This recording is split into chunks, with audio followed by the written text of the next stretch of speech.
I realized that I had 4 client accounts take off on the 14th post, and I got kind of curious, and I'm going to break down what posts 1 through 14 were so that you can leverage that for your own business. I have a couple of examples in the back. I've got Tumblr, which hit 14,700 interactions. It's not just views, it's actual like connecting, and then 1 million views on TikTok, and then we had 17,000 profile views on Twitter, 28 days, but 14 posts, and then the last one was Pinterest. So for post number 1, I think this is really critical. First off, these were all brand new accounts. They were completely new and launched. We jumped in as if we had been there forever. We had the client already come on as if they'd been on whatever that platform was for their whole lives. And we jumped into a conversation that was already kind of ticking up on those platforms using the hashtags and keywords that were on the trending videos at that time or post.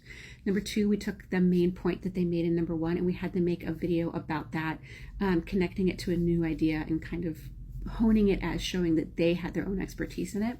Number 3, we had them do more of a lighthearted video. This is really about getting the client comfortable with showing who they are and their personality and not just kind of, being too stiff on camera or anything, but giving them a chance to really show who they are.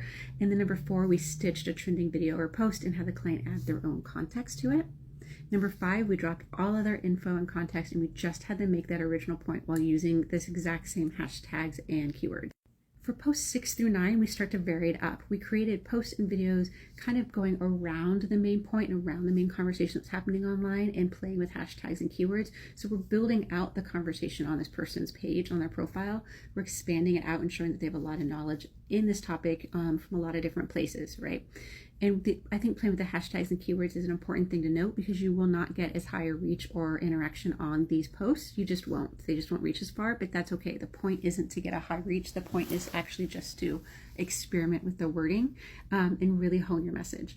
Post 10 through 13, we then took that message that we had tightened up and we created one post in by prioritizing one of the 4 elements of a viral post, which are these 4 right here. We took one at a time and made a post about it, centering those.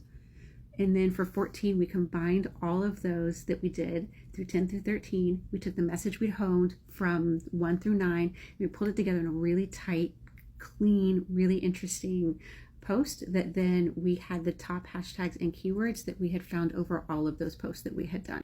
I appreciate that these examples are a touch vague, but that's because these were 4 totally different industries. If you drop your industry, I can get more specific, but I want to make sure to note that we did not stop posting at video 14. We kept going with these kinds of trends of having them record about 10 videos at a time where they were expanding out the conversation and we were testing hashtags. So just something to think about as you're creating your content moving forward.